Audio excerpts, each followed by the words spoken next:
Good morning and welcome to Mission Control Houston and the final International Space Station update of the year. We're here with the International Space Station Flight Control Team inside the Space Station Flight Control Room, where Greg Whitney is leading the team as today's flight director with help from Capcom Rob Hayhurst. On board the space station, the 6 members of Expedition 34 are more than halfway through their day, which began at midnight Central Time. They are Commander Kevin Ford and Flight Engineer Tom Marshburn of NASA, Russian flight engineers Oleg Novitsky, Evgeny Turelkin, and Roman Romanenko, and Canadian Space Agency flight engineer Chris Hadfield.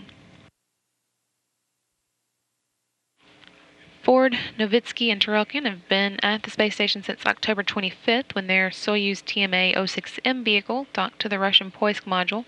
They're now on their 65th day at the station and their 67th day in space. And they were joined 8 days ago by Marshburn, Hadfield, and Romanenko, who launched into space inside their Soyuz TMA-07M on December 19th and docked to the station's Rosvet module on December 21st. They're on their 10th day in space, and along with their fellow crew members are currently orbiting 252 miles above the Atlantic Ocean, heading towards the tip of Ireland.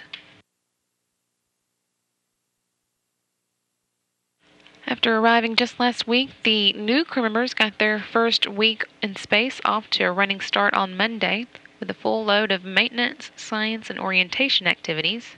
But the entire crew took a rest on Tuesday to celebrate Christmas with the traditional meal, gifts, and calls to family members back on Earth. They even sent some holiday cheer down to their teammates on the ground with a few songs, including "I'll Be Home for Christmas" and a special message. They're the 13th expedition crew to spend Christmas together on board the space station. It was back to work on Wednesday, however. Ford worked on a couple of experiments, including the Lego Bricks project, which is aimed at demonstrating scientific principles for students, and the reversible figures experiment, which tests astronauts' perception in microgravity. Hadfield and Marshburn spent some more time getting oriented to life in space, while their Russian crewmates took part in some ongoing Russian experiments that study various aspects of astronauts' behavior in space. And yesterday, Hadfield started work that's continuing today with the NeuroSpat experiment. Hadfield spent yesterday wearing a hat that measured brain waves for the experiment. That experiment measures a crew member's spatial cognition and brain processing in microgravity. View of him with that cap on yesterday here. Meanwhile, Marshburn and Ford continued to work on the Lego project, and Ford worked with the station's treadmill performing some maintenance, while Novitsky, Turelkin, and Romanenko drew blood samples to measure the volume of red blood cells in their systems.